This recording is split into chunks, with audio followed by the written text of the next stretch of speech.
दोस्तों, कैसे हो आप सभी लोग। स्वागत है आपका हमारे YouTube चैनल में। दोस्तों, मैं हूं अस्तित्व जैन और आज मैं आपको बताने वाला हूं स्टैंडर्ड 11 स्टैटिस्टिक में प्रेजेंटेशन ऑफ डेटा का एक्सरसाइज 2.1 का क्वेश्चन नंबर 5 इस वीडियो के अंदर हम लोग सॉल्व करेंगे। देखो, क्वेश्चन नंबर 5 जो है ना, वो सेम टू सेम इल्यूस्ट्रेशन 6 की तरह है।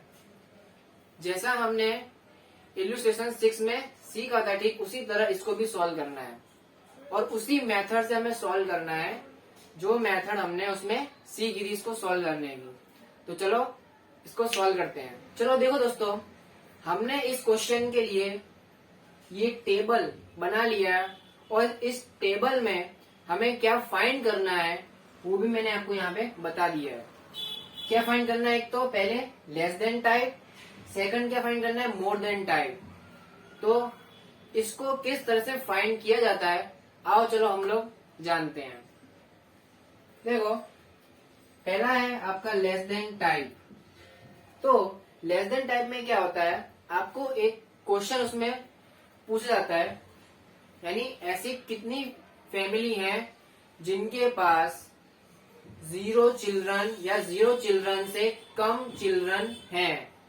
तो ऐसी फैमिली कितनी है, देखो 0 से पहले कम, 0 से कम कोई भी नहीं है 0, और 0 के इक्वल में 140 है। तो 0 प्लस 140 140 हो जाएगा, ये हमारा आंसर। देन यहाँ पे 1। अब ऐसी कितनी फैमिली हैं जिनके पास एक या एक से कम चिल्ड्रन है। तो ऐसी फैमिली है, एक से कम में आ जाएगा 140 और एक के इक्वल में 110, प्लस करेंगे तो कितना होगा 250। ओके, तो ये हमारा आंसर। अब आता है 2 में। चलो बताओ, अब कितनी फैमिली है जिनके पास 2 या 2 से कम चिल्ड्रन है। ऐसी कितनी फैमिलियां हैं, तो ऐसी फैमिली कितनी है, 2 यानी 120 तो आएगा ही आएगा, और उसमें ये दोनों में प्लस कर देंगे, यानी 140 प्लस 110 कितना होगा, 250 प्लस 120 कर दो, कितना होगा। यूं भी आप अगर आपको करना हो तो आप कर सकते हो। 250 प्लस 120 करेंगे तो हमारे पास होगा 370।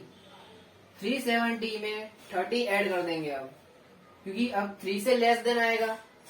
3 से लेस देन और 3 के इक्वल चिल्ड्रन बताओ कितनी फैमिली के पास है, तो वो हमें बताना पड़ेगा।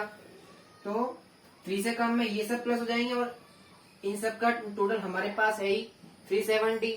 370 में 3 का जो इक्वल वो आप क्या कर दो, उसमें प्लस कर दो। तो 370 में 30 प्लस कर दो, कितना हो जाएगा 400। हो जाएगा नहीं हो जाएगा। अब ये हो गया हमारा लेस देन टाइप खत्म। अब हम आते हैं मोर देन टाइप में। मोर देन टाइप में क्या होता है, जो भी आपके पास x वेरिएबल है उससे ज्यादा या उससे इक्वल कितनी फैमिलियां ऐसी हैं। How many families those who have 0 children और मोर देन 0 चिल्ड्रन, तो कितनी आएंगी 400। कितनी आएंगी 400। कैसे, 0 और 0 से मोर देन, मतलब उसमें ये सब प्लस हो जाएगा। 0 के इक्वल कितना आएगा 140 और उसमें ये तीनों प्लस कर देंगे हम।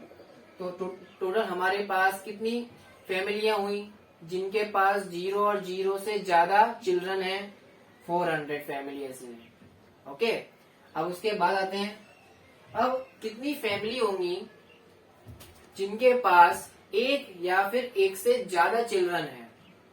एक या फिर एक से ज्यादा चिल्ड्रन, तो एक उसमें आएगा ही आएगा, और उसके जो ये मोर देन वाले हैं वो भी उसमें ऐड होंगे। ठीक है, तो 110, 120 और 30 ये तीनों उसमें प्लस करेंगे, तो ये हो जाएगा 150 प्लस 110 कितना होता है 260, तो ये 260 आ जाएगा। किसमें? Equal to 1 and more than 1।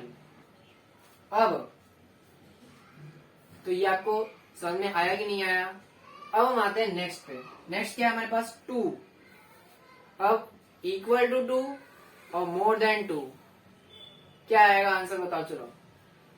उसका आंसर क्या आएगा? 120 और 30 कितना हो जाएगा? 150। कितना हो जाएगा? 150। अब 3 और 3 से मोर देन कितना आ जाएगा? 30। क्यों? 3 से मोर देन तो है नहीं, 0, और 3 के इक्वल में है, वो 30 है।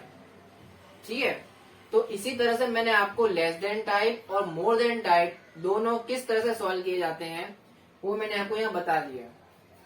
और मैं आपको ये बताना चाहता हूँ कि, और देखो दोस्तों, मैं आपको ये बताना चाहता हूँ कि जो भी आप स्टेटिस्टिक के क्वेश्चन करते हो तो उसमें रट्टा मत मारो, उस क्वेश्चन को समझो कि वो किस तरह से सॉल्व किया जाता है।